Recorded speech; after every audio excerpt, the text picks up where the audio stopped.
الحمد لله وحده، وأشهد أن لا إله إلا الله وحده لا شريك له، وأشهد أن محمدًا عبده ورسوله. اللهم صل وسلم وبارك عليه وعلى آله وأصحابه. أما بعد، أيها المسلمون، أوصيكم بتقوى الله والعمل بطاعته والبعد عن أسباب غضبه، فحق على المؤمن الموقن بالله واليوم الآخر ألا يغفل عن محاسبة نفسه.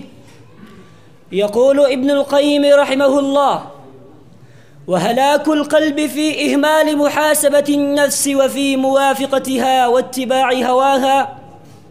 يقول الله سبحانه وتعالى: يا أيها الذين آمنوا اتقوا الله ولتنظر نفس ما قدمت لغد واتقوا الله إن الله خبير بما تعملون. قال عمر رضي الله تعالى عنه: حاسبوا أنفسكم قبل أن تحاسبوا. أيها المسلم، تذكروا وأنت تودع عاما وتستقبل آخر أن نجاتك في محاسبة نفسك وفوزك في معاهدة ذاتك.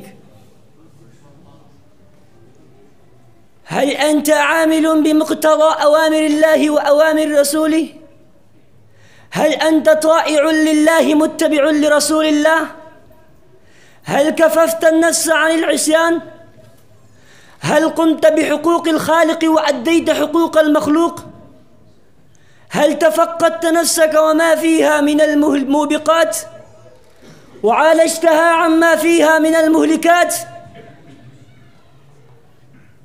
قال عمر رضي الله تعالى عنه: أخذ رسول الله صلى الله عليه وسلم بمنكبي فقال: كن في الدنيا كأنك غريب أو عابر سبيل، فالمتقون في كل زمان لا يزدادون بالأعوام إلا خيرا، ولا تمر بهم السنون إلا وهم في مزارعة للخيرات. قال رسول الله صلى الله عليه وسلم: خيركم من طال عمره وحسن عمله. فكن أيها المسلم على حذر من تضييع الأعمال السدى، فربنا يقول: أولم نعمركم ما يتذكر فيه من تذكر وجاءكم النذير. وفي البخاري عن النبي صلى الله عليه وسلم: أعذر الله إلى الرجل أخره إلى 60 من عمره. أخي المسلم، اغتنم كل وقت في اكتساب الحسنات. قال رسول الله صلى الله عليه وسلم: قال رسول الله صلى الله عليه وسلم: قال رسول الله صلى الله عليه وسلم: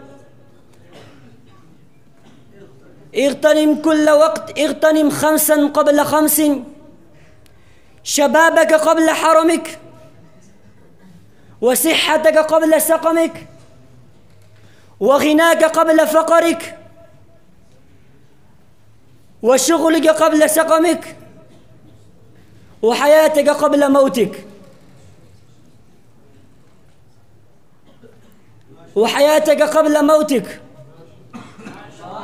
فحق على المكلف وهو يودع عاما ويستقبل آخر أن يقف وقفة صدق يحاسب فيها نفسه ويعود عن غيه. يحاسب الإنسان نفسه ليعلم أن هذه الدنيا دار ممر، وأن الآخرة هي الباقية. بارك الله لي ولكم في القرآن الكريم. أقول أستغفر الله لي ولكم ولسائر المسلمين، فاستغفروه إنه هو الغفور الرحيم، وما علينا إلا البلاغ.